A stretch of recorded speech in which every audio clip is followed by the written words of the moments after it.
Okay, this video is another transplanting video where I'm going to take a very dry, square potted succulent and put it into a round pot that's a little bit larger. I chose this configuration because this is what we sell quite a bit of. So, as before, kind of start by squeezing the edges of your square pot to loosen the soil up.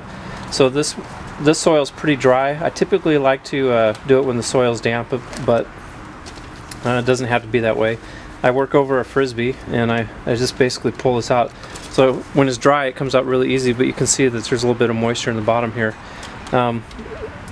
Next you see that my plant is a little bit larger than here, so pretty straightforward. Just kind of work it down into the pot.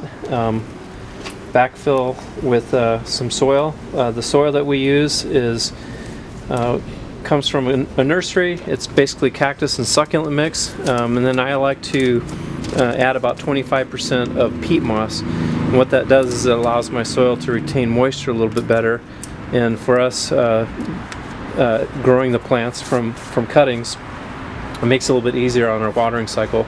As before, never water when wet. Succulents like to be soaked and then allow the soil to dry completely before watering again. Our succulents, we probably haven't watered this for a couple weeks and it still is retaining just a little bit of moisture in the bottom, which is perfect. So that's it for planting a square succulent into a slightly larger round pot.